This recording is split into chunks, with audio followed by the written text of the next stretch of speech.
2024 के सियासी रण की तैयारी हर छोटी बड़ी पार्टियां करना शुरू कर चुकी हैं, क्योंकि आगामी लोकसभा चुनाव में बीजेपी के विजय रथ को रोकने के लिए विपक्षी एकता की कवायद हो रही है। इसी कड़ी में 23 जून को पटना में एकजुटता की बैठक भी होनी है।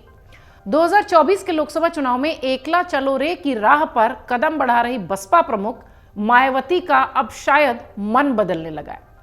ये बात ऐसे ही नहीं कही जा रही है, बल्कि बसपा के द्वारा बुधवार को जारी एक प्रेस नोट में ये संकेत मिले, जिसके बाद साफ तौर पर यह कहा जाने लगा कि बसपा की नजर विपक्षी एकता पर है और बसपा प्रमुख मायावती ने 2024 के लोकसभा चुनाव की तैयारियों को लेकर पार्टी नेताओं की एक बैठक भी की है। इस दौरान बसपा नेताओं से मायावती ने 2024 के चुनावों को लेकर आगे का टास्क दिया है, यह भी खबर है। साथ ही बसपा के द्वारा जारी प्रेस नोट में कहा गया कि बीजेपी सरकार के कार्यकलापों और बदलती राजनीतिक हालात से निपटने के लिए विपक्षी पार्टियों की गतिविधियों पर पूरी नजर है। संकेत समझिए, विपक्षी पार्टियों के साथ मायावती का भी मन मिलता दिख रहा है। मायावती ये बात ऐसे समय में कह रही हैं जब 23 जून को विपक्षी दलों की बैठक होने जा रही है, जिसमें सपा से लेकर कांग्रेस से लेकर आरजेडी से लेकर एनसीपी से लेकर 16 पार्टियां एक साथ हैं। सभी के मुखिया यहां शिरकत कर रहे हैं।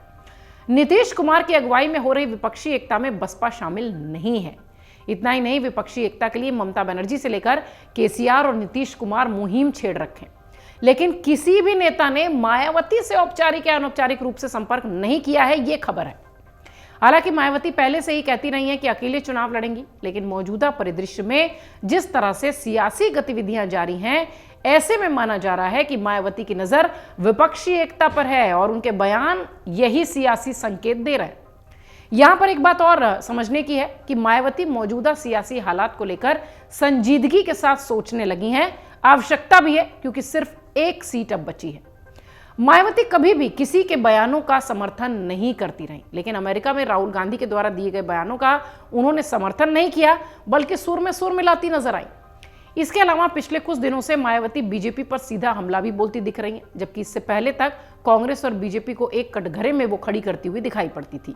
यानी ये सारे संकेत हैं जो ये बता रहे हैं कि शायद उनका झुकाव विपक्षी एकता के उस कुनबे की तरफ बढ़ रहा है। कांग्रेस पर सीधे हमले करने से वो शायद बचती दिख रही हैं और उन्होंने कांग्रेस को लेकर किसी तरह का कोई हमला नहीं बोला है, लेकिन पटना में 23 जून को होने वाली विपक्षी एकता की बैठक पर किसी तरह की कोई टिप्पणी उन्होंने नहीं की है, बल्कि उस पर नजर रखने की बात वो कह रही हैं। इसका सीधा संकेत यह है कि मायावती गठबंधन से लेकर मानसिक रूप से तैयार होने की कोशिश कर रही हैं, क्योंकि उनकी पार्टी के नेता और सांसद भी शायद यही चाहते हैं।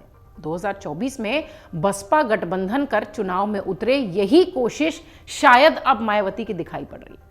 बसपा नेता जानते हैं कि अकेले चुनावी मैदान में उतरने से कोई सियासी फायदा नहीं मिलने वाला है, बल्कि नुकसान होने की संभावना ज्यादा है।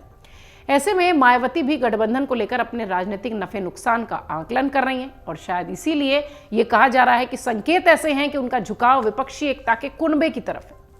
हालांकि बसपा अकेले चुनाव लड़कर सियासी हश्र देख चुकी है। 2014 में बसपा का खाता तक नहीं खुला था, 2022 में एक सीट पर सिमट गई, जिसका जिक्र अभी हमने आपसे किया। ऐसे में बसपा 2019 में सपा के साथ गठबंधन कर 10 लोकसभा सीटें जीतने में कामयाब रही थी। यूपी में सपा प्रमुख अखिलेश यादव विपक्षी एकता की धुरी बनने की कवायद में जुटे हैं। अगर इसमें वो कामयाब हो गए, तब आप समझिए कि मायावती पूरी तरह से अलग थलग पड़ जाएंगी। शायद इसलिए अब वो इस तरीके का संकेत दे रही हैं कि वो भी विपक्षी एकता का हिस्सा हो सकती है। ऐसी स्थिति में अगर लोकसभा चुनाव होते हैं तो बसपा के लिए सियासी तौर पर झटका साबित हो सकता है, जिसके चलते माना जा रहा है कि मायावती गठबंधन और विपक्षी एकता पर नजर बनाए रखने की बात लगातार कह रही है। उत्तर प्रदेश की सियासत हमेशा से चर्चा में और लोकसभा 2024 से पहले तो इसकी चर्चा जमकर हो रही है। विपक्षी एकजुटता की जो तस्वीर है वो 23 जून को दिखाई पड़ेगी। अब जो सियासी संकेत मिल रहे हैं, या यूं कहें कि सियासतदार जो हैं वो अपनी तैयारी इस तरीके से कर रहे हैं कि राजनीतिक विश्लेषक ये मानते हैं कि अब मायावती का भी झुकाव जो है वो विपक्षी एकता के कुनबे की तरफ दिखाई पड़ रहा है। अमर उजाला अब आपके टीवी पर भी। अपने स्मार्ट टीवी पर YouTube पर सर्च करें अमर उजाला, चैनल सब्सक्राइब करें और देखें ताजा खबरें, वो भी HD क्वालिटी में। और हाँ, बेल आइकन दबाना ना भूलें ताकि हर खबर हो आपके घर। अमर उजाला, निष्पक्ष, निर्भीक, निरंतर।